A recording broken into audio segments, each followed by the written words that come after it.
Nos vamos a saludar a Néstor Martiarena, reitero, doctor en políticas públicas. Néstor, gracias por estar ahí. Hola Alejandro, hola a toda la audiencia de Canal 2, muchas gracias por la invitación. Bueno, vamos a iniciar la conversación con una pregunta abierta. ¿Cómo estás viendo la situación hoy en Jujuy? Bueno, es una situación muy delicada.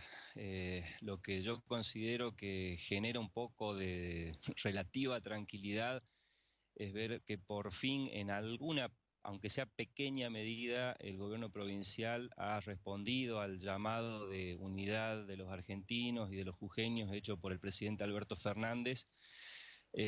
Digo por fin escuchó porque, como bien vos lo planteabas en tu editorial, Morales se ha caracterizado en estos 150 últimos días por lo que se ha caracterizado siempre, ¿no? Por una soberbia, un encierro en su propio ego. Yo desde hace varios años vengo planteando que el gobierno de Morales es un gobierno autocrático. Coincide con esta lectura que hace el periodista que vos acabas de mencionar, Eduardo Fabro, ¿no? Con esto del héroe individualista, ¿no? O sea, un liderazgo tan férreo que está acostumbrado a improvisar, a hacer anuncios, a hacer promesas, a decir números, y que lamentablemente luego esa soberbia hace que cuando las cosas no salen, el efecto sea como un látigo, como un péndulo, ¿no? Que realmente nos perjudica a todos como sociedad. Entonces yo insisto, una pequeña luz de tranquilidad da el hecho de que por fin se aceptó la intervención, el monitoreo del Ministerio de Salud de la Nación con los recursos de Nación, que en realidad sí creo, opino, ha llegado tarde. Debería haber sido hace 3 semanas que el gobierno provincial se abriera y pudiera hacer una lectura sistémica, pensar a Jujuy integrado a toda Argentina, porque realmente hasta acá se manejó de un modo demasiado cerrado, ¿no? Como confiando en que la autonomía implica cerrarse, taparse los ojos, taparse los oídos, no ver lo que pasa alrededor y creer que la provincia es casi una república independiente. Y creo que eso nos llevó en gran medida a la situación actual. Néstor, me parece a mí que la idea de gobernar implica tres variables que son fundamentales. El proyecto de gobierno, la capacidad de gobierno y la gobernabilidad del sistema. Si no se articulan, si no se aceitan estas tres variables, es muy probable que asistamos a escenarios como el que estamos viendo. ¿Vos coincidís con este diagnóstico? Totalmente de acuerdo. El gobierno jujeño no ha tenido proyecto, ha comprado grandes, grandes ilusiones, ¿no? Cuando uno piensa, por eso hablaba yo de las promesas, más que proyecto tiene un montón de promesas y una irresponsabilidad enorme en la toma de deuda para cumplir con supuestos proyectos que en realidad son promesas difíciles de realizar, ¿no? O sea, ya en 2016 nos prometieron el Cauchari funcionando, vendiendo electricidad en 2018 y estamos a 2020 y no hemos visto nada. Y lo mismo hoy a mí me preocupa que en relación a la pandemia en el COE de ayer haya mencionado ¿no? que el 15 de agosto en la provincia llegaría, ¿no? a reducir significativamente la cantidad de casos. A mí me preocupa que se hagan este tipo de anuncios, o sea, estamos en medio del aumento de la curva y ya nos apresuramos a decir cómo va a ser el futuro en 10 días. Yo sería más prudente, sería mucho más responsable en la comunicación institucional, digamos, acá no hay que hacer más promesas, acá hay que, lamentablemente en una pandemia hay que ser muy cautos con lo que se dice, con lo que se hace, y creo que sí, que efectivamente se está improvisando continuamente, no hay un proyecto definido, no hay un proyecto de gobernanza y de gobernabilidad coherente. Se estigmatiza cuando no fueron los camioneros, fueron los extranjeros, y cuando no es la oposición que nos trata de modos desagradables. Cuando en realidad todos los jujeños, las jujeñas, nos dediquemos a lo que nos dediquemos, no tenemos en la cabeza otra cosa que no sea colaborar, apoyar, pero de un modo participativo, no con un gobierno que nos quiere llevar a todos de la nariz sin hacernos participar en las decisiones críticas en un momento crítico. vos estás viendo en el gobierno del señor Morales, a ver si coincidís conmigo, un claro inconveniente eh, en que tiene dificultades para diagnosticar la realidad. Es decir, hablaste de Cauchari. Me parece a mí que desde el principio había un error de diagnóstico, porque una provincia no tiene envergadura para tomar semejante nivel de deuda, y en segundo lugar el tema de la pandemia. ¿Coincidís con eso? Coincido plenamente. Hay una capacidad de diagnóstico que no sé si es ingenua, ¿no? Al menos con lo de Cauchari. Uno ahí lo que observa es más bien todo un gran negocio financiero, poniéndonos a los jujeños, empeñando, digamos, el patrimonio de los jujeños y el futuro de los jujeños. En el caso de la pandemia, creo que a ver, es una situación inesperada a nivel mundial y que agarró al gobierno provincial o sea, con otros frentes abiertos y encima se les abrió este. Y lamentablemente la primera decisión que tomaron políticamente fue que en la coyuntura aprovecharon el tema de la pandemia para ellos hacer política, porque se está estigmatizando a la oposición de que hacemos política cuando en realidad todo el tiempo el gobierno provincial, el gobierno de Morales, se ha pasado haciendo política con la pandemia, ¿no? Y yo creo que ahí sí, sin duda, hay un error de diagnóstico, es esto de vivir de la improvisación y de encerrarse casi como un niño caprichoso en la propia perspectiva, hasta que los números realmente le explotaron. Vos fijate, Alejandro, que si uno compara la situación de la provincia de Jujuy con otras provincias que tienen similares características demográficas y geográficas, por ejemplo, Corrientes, Misiones, Formosa, Salta, y me refiero a provincias del no ANEA y que son limítrofes con otros países. Y en el caso de Misiones y Corrientes aún peor, son limítrofes con uno de los países donde la pandemia estalló terriblemente, como es Brasil.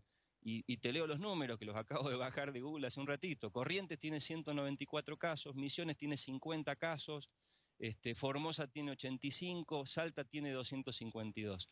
Digo, nosotros estamos en 2.500 y pico. Y de haber sido la provincia número 20 en la lista, somos la cuarta, el cuarto distrito. Esto no ocurre si es que no ha habido una gestión que improvisa, una gestión que no planifica, una gestión que no tiende puentes de cogobernabilidad con la oposición.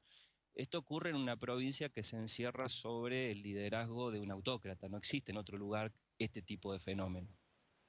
Entiendo. Y en ese contexto, Néstor, aparece el capítulo de la no rendición de cuentas, ¿no? Es un gobierno Ujú. que se caracteriza por este dato, que no es menor, es un tema fundamental. Ahora, frente a eso, la gente, ¿vos crees que se ha mostrado indolente en el reclamo de que su gobierno rinda cuentas y ha procedido a entregar el Estado sin regular al poder?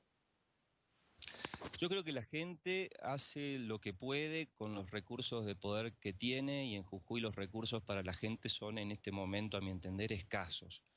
Creo que existe una complicidad de parte de sectores de la oposición que no están asumiendo la tarea de oposición de un modo verdaderamente responsable.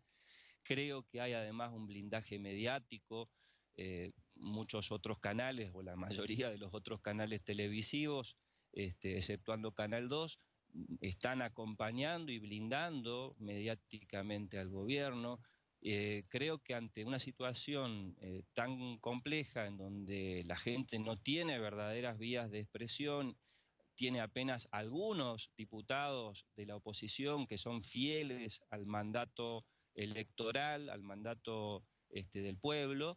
Creo que cuando estamos en minoría para defender nuestros derechos pasan estas cosas. Y yo creo que si hoy hiciéramos una encuesta de opinión respecto a qué le parece el gobierno de Morales y el manejo de la pandemia, ya que hablamos a veces de números, ¿no? Que tanto le gusta hacer números al gobierno, creo que los números no le darían también, y eso es preocupante, ¿sí? Porque en este momento tenemos que tener algún grado de cogobernabilidad, ¿sí? Y cuando hablo de cogobernabilidad no estoy hablando de autocensurarnos los opositores quedarnos calladitos y seguir lo que nos mande el señor gobernador.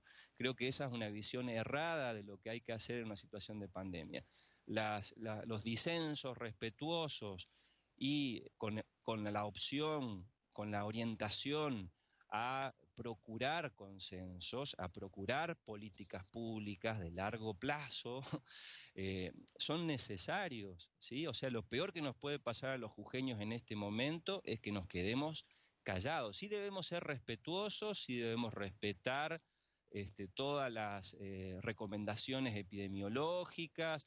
Estamos en fase 1, nadie discute el quédate en casa, nadie discute la responsabilidad social individual, pero a ver, gente, acá hay una responsabilidad social del Estado, hay una responsabilidad social empresarial que hace rato está en una situación de casi negligencia. Esto inició en junio por una negligencia del gobierno. ¿Sí? Eso no nos olvidemos nunca. Y hay negligencias en el manejo de la pandemia en grandes firmas mineras y agroindustriales. Entonces, a ver, necesitamos razonar, ¿sí?, lo que está ocurriendo y necesitamos participar todos y todas en las decisiones.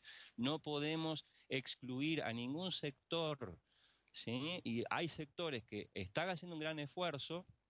Por ejemplo, hay organizaciones sociales, brigadas de voluntarios, hay un montón de gente que en la comunidad está haciendo un trabajo excelente y que está totalmente invisibilizada y sin recursos y sin coordinación, pero no porque no quieran coordinarse, sino porque el COE o el Estado a veces no les abre la puerta para su participación. Digamos que, te escuchaba atentamente, hay un severo problema de eh, sintonía del Estado con las comunidades. Si hay una falla estratégica en los sistemas de comunicación del Estado con el territorio. Coincido Es decir, plenamente con esa lectura. claro, me parece a mí digamos, la comunicación no se maneja desde un estudio de televisión. Me parece que la clave de la comunicación, el manejo de la pandemia, debe ser del Estado con el territorio en forma directa. Así es, y no basta con... Sí. Sí, sí, sí. No, te escucho, dale. No digo que no basta con hacer una producción televisiva en la que se muestra a un ministro, a un secretario yendo a territorio y donando unas bolsitas. Digo, eso es más bien escenografía, es parte de una producción televisiva, como bien vos decís, eso no alcanza como comunicación, menos en este momento. En este momento hace falta comunicación no solo mediática, comunicación popular efectiva en las comunidades. Digo, estamos ante una situación, como vos analizabas, no solo de orden sanitario, sino también una crisis económica, laboral, de empleo enorme. Yo estoy en algunos grupos, por ejemplo, de educadores. La situación de los educadores en este momento es crítica. Hay un montón de docentes que están anotados y que están esperando que se provea de cargos, que están requiriendo un ingreso de emergencia para la docencia. Tenemos, digamos, los reclamos ya históricos, pero agravados en esta situación del personal sanitario que está expuesto a lo peor de la pandemia. Entonces, digo, acá hay realmente una situación muy compleja en la cual no podemos derivar todo en una comunicación institucional al estilo de un show, al estilo de, bueno, mostremos algunos números, hagamos algunas promesas, mostremos algunas imágenes, sigamos sentando a un secretario de turismo para que hable de telemedicina, y uno se pregunta, ahí está la improvisación, ¿no? O sea, ¿cómo puede Diego Valdecantos estar dando información sobre telemedicina? Por Dios, pongan un médico, pongan un infectólogo, pongan un experto en nuevas tecnologías, pongan a alguien que sepa del tema, no improvisen de modo tan descarado. Esto es preocupante, ¿no? Y uno hace la crítica porque lo que busca es precisamente que hagan las cosas mejor. No es que uno pone las críticas para hacer, poner un obstáculo, poner un palo en la rueda. No se trata de eso. Entiendo. Néstor, respecto del vínculo del Estado con las empresas, vos recién marcaste un segmento que hay alguna cuota de responsabilidad de algunos sectores de la economía con el manejo de los protocolos en el tema de la pandemia. Pero después hay otro sector que ha venido respetando los protocolos, pero simultáneamente se ha venido fundiendo Y ahí Ujú. yo veo que el señor Morales ha creado una grieta entre el Estado y el sector privado. ¿Vos cómo lo ves? Bueno, las pymes están realmente en una situación crítica.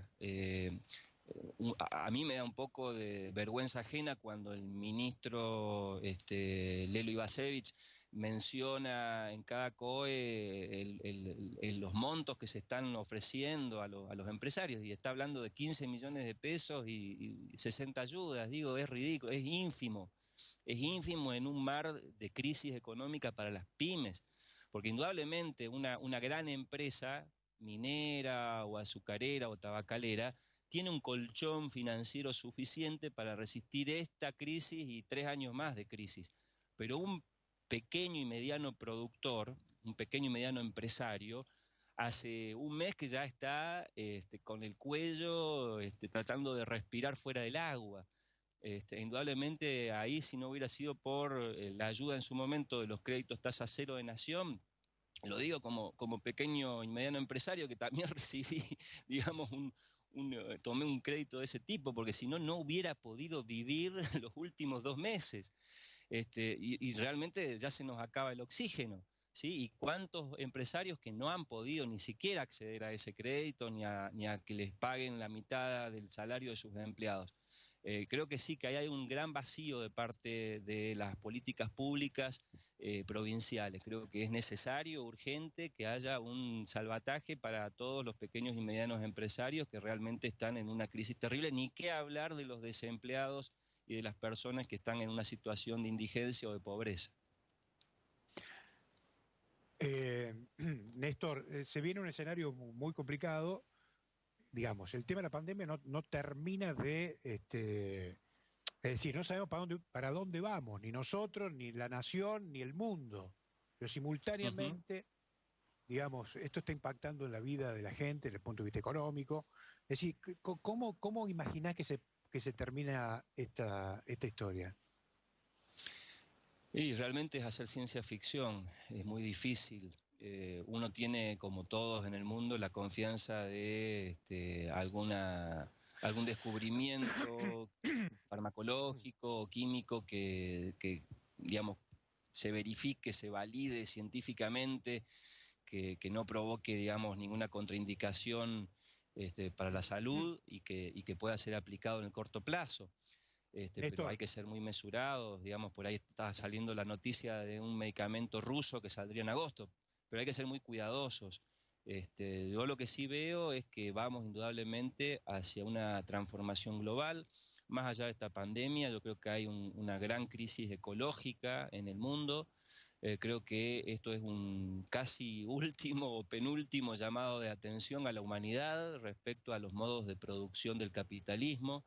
Creo que hay que buscar un capitalismo más social o buscar organizaciones, modos de organización de la sociedad que sean más eficientes y sobre todo más humanas, porque estamos hablando solamente de eficiencia en la economía y no nos olvidemos que la economía se centra en el potencial humano. Sin ser humano, sin personas, no es posible ninguna economía, ¿no? Y en eso ha sido sumamente lúcido el presidente Fernández respecto a plantear desde un primer momento que lo que se iba a privilegiar era la salud. Y cuando hablamos de economía, bueno, también tenemos que pensar cómo hacemos una economía más ecológica, ahora, Néstor, ¿me sustentable. escuchás? Sí, por favor. Te hago la última pregunta porque se me termina el tiempo. Digo, en Sí, ese sí, disculpa. contexto, fíjate que todos, Kicillof, el Rodríguez Larreta, el propio señor Fernández, hablan de la necesidad de la responsabilidad individual. ¿Y esto qué implica, creo yo? Digamos, la administración del riesgo o la gestión del riesgo es fundamental. ¿Vos crees Ujú. que hasta que aparezca el medicamento, la vacuna, lo que sea, vamos a tener que entender como sociedad que es necesario aprender a administrar los riesgos de convivencia con el virus?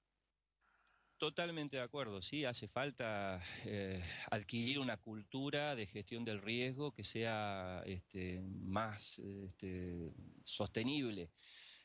No estoy de acuerdo por ahí con el término de la nueva normalidad, ¿no? Es más, he colgado hace poco en mis redes sociales un artículo muy interesante sobre el análisis de ese término, ya que es un término contradictorio. No se trata de una nueva normalidad, se trata de adquirir nuevos hábitos.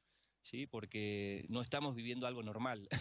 De arranque pensar en una nueva normalidad, no, o sea, estamos en medio de un momento muy incierto, sí tenemos que, dentro de lo que la normalidad preexistente ya enunciaba en términos de prevención y promoción de la salud, simplemente tenemos que aplicarlo.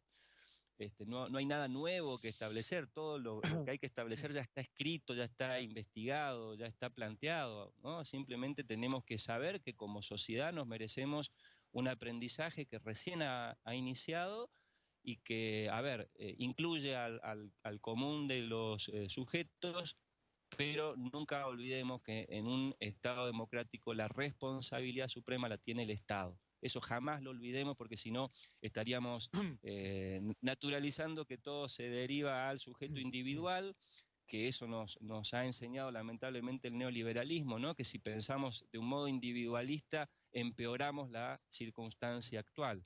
Entonces, sería el momento de pensar la responsabilidad social en sentidos amplios, tanto individual como estatal, como empresarial, como comunitaria, y siempre con el ser humano como foco de cualquier política. Néstor, gracias por esta conversación, ha sido muy amable, ¿eh? No, por favor, a ustedes, un gran saludo a la audiencia de Canal 2. Gracias. Ah. Néstor Martiarena con nosotros. Chau, hasta mañana.